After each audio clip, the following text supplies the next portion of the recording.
waa tahay qaybihii ugu dambeeyay barnaamijka maalin wanaagsan ayaan isla soo gaarnay markana waxaad ku soo dhawaataan waa sidee xaaladda ammaan degmooyinka gobolka Banaadir 24 saac ee laga soo gudbay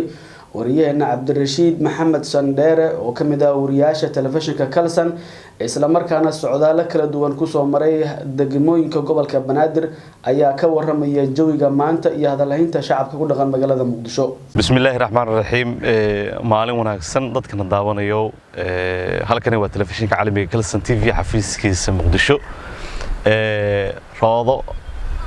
Cabdi Xasan iyo Axmed Xasan Ibrahim waa mahadsantiin barnaamijka maalin wanaagsan oo ku dhawahay hada faahfaahin kooban ama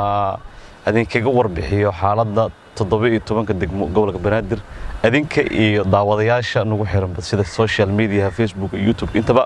hada warbixin kooban adinka siiyo xalay ilaa saakay xaaladda guud ee magaalada Muqdisho jawigeeda iska caadi marka laga reebo laba dhacdo oo ka dhacday isla degmada Yaaqshiid ee gobolka Banaadir degmada Yaaqshiid xalay waxa laga sameeyay howlgal ku aadan amniga waxaana guri loo galayay degmada xaafadaha ku yaala sida inta waaxood oo ay ka kooban tahay howlgalkaas degmada dhan oo sameeyay markii dambana dadka goob faqaara la isku keenay oo wajiyada lagu kala saarayay inta la yaqaano dadka deegaanka iyo inta la aqoon intaba howlgalkaasna wuu jiray sidoo kale waxa jirtay isla degmada Yaaqshiid gaar ahaan meel u dhow isgooska Fagax wiil dhalinyarada xalay lagu dilay sida wararka qaar ay sheegayeen wiilkaas ayaa wararka waxa inta ku dareen in laga dhici rabay mooto u watay oo mootada Falcon-ka loo yaqaano marka si gaar ah arinta howlgalkana waxay ka dhacday xaafadda Tawfiiq ilaa Eeri Cali Kamin Stadium Muqdisho oo isla degmada Yaaqshiid iyadana ka tirsan qayb ka mid ah wararkii ugu dambeeyay sidoo kale waxa jiray in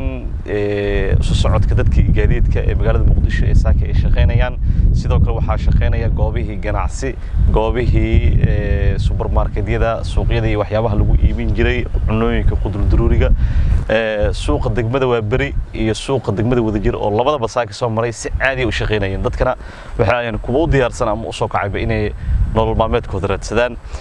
sidoo kale hadalhaynta magaalada dhalinyarada inta badan goobaha lagu sheegay marka tagto waxay hadal hayaan horyaalka Premiership-ka oo meel xasaasi maray walow kulamo xalay ay dhaceen sidoo kale dadka siyaasadda gorofay ama dadka siyaasiyiinta waxay hadal hayaan waxa lagu jira toddobaadka xurriyadda 26 Juun iyo 1 Luulyo intaba toddobaadka xurriyadda intaan la gaarin ka hor waxa la sameeyaa diyaar garow ku aadan يعني wadooyinka iyo bilicda iyo nadaafadda intaba marka dadka hadalhaynta magaalada waxa qayb ka ah in